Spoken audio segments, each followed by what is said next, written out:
బంగ్లాదేశ్లో హిందువులపై జరుగుతున్న హింసాత్మక ఘటనలను నిరసనగా సంగారెడ్డి జిల్లా అందోల్ మండలం జోగిపేటలో బంద్కు హిందూ సంఘాలు పిలుపునిచ్చాయి. హిందూ సంఘాల పిలుపు మేరకు విద్యా సంస్థలు, వ్యాపారస్తులు స్వచ్ఛందంగా బంద్ పాటించడంతో జోగిపేటలో బంద్ ప్రశాంతంగా కొనసాగింది.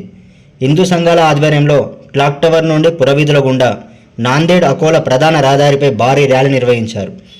బంగ్లాదేశ్లో హిందువులపై రాక్షసత్వంగా, కక్షపూరితంగా వ్యవహరిస్తూ హిందువులనే ప్రధాన లక్ష్యంగా చేసుకొని ఇలాంటి మారణ హోమాలకు బంగ్లాదేశీయులు పాల్పడుతున్నారని రాష్ట్ర కో కన్వీనర్ ధర్మప్రసాద్ మధురనేని సుభాష్ చంద్ర మండిపడ్డారు.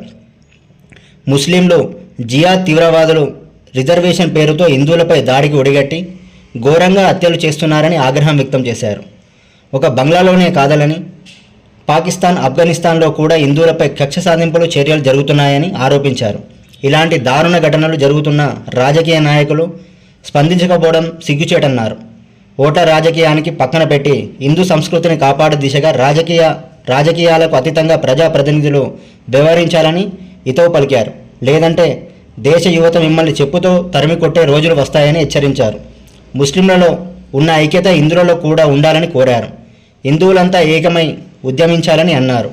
పరాయి దేశాల్లోని హిందువులపై జరుగుతున్న ఆకృత్యాలను అరికట్టాలని ప్రభుత్వాలు చర్యలు తీసుకోవాలని డిమాండ్ చేశారు.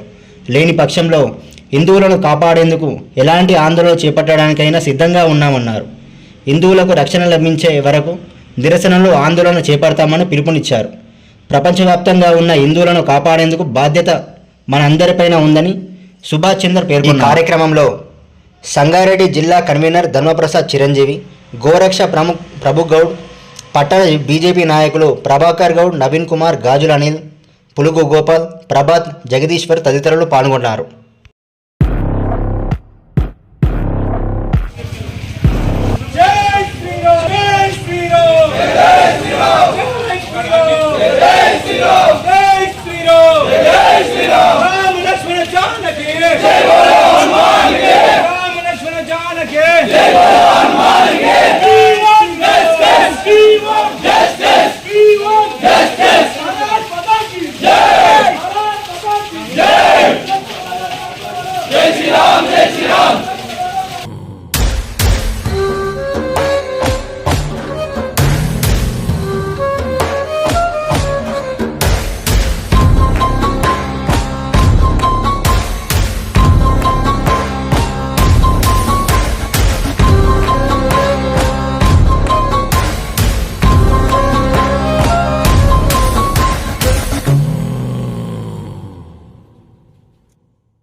పకడ్బందీ ఆలోచనతోటి అక్కడ ముస్లిం జిహాద్ తీవ్రవాదులు ఏదో రిజర్వేషన్ అని చెప్పి పైకి చెప్పుకోవడం మాత్రమే అమాయక హిందువులను మైనంలో పార్చుకోవడం జరిగింది.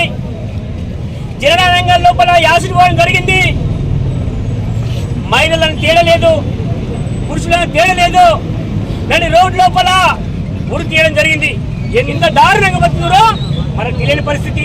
తెలిసిన కానీ మన దగ్గర రాజకీయ పనికి మన రాజకీయాలతో పట్టించుకోలేని పరిస్థితి.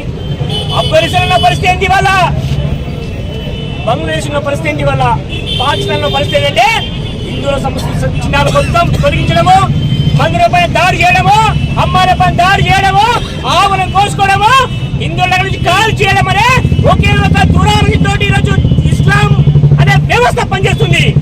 కాబట్టి వాళ్ళ మనకు ఆధారం పాకిస్తాన్ లోపల, బంగ్లాదేశ్ లోపల కావచ్చు, ఆఫ్ఘనిస్తాన్ లో కావచ్చు, ఏ ఇస్లామిక్ దేశంలో కావచ్చు, హిందువులపై దాడి జరిగితే దానికి మనము స్పందించాలి, వాళ్ళని కాపాడుకోవాలి. అప్పుడు మాత్రమే రక్షించగలుగుతాం. హిందూ రాజకీయ నాయకులారా, మీకు ఒకటే కోరుతున్నాం, బాబు ఎలక్షన్ వచ్చేటప్పుడు ఏ పని చేసుకోండి, ఏ ప్రభుత్వం అన్న రాని, ఎవరైనా ఉండండి, అభ్యంతరం లేదు. కానీ హిందువులకు అన్యాయం జరిగితే రండి, బయటికి రండి, మాట్లాడండి.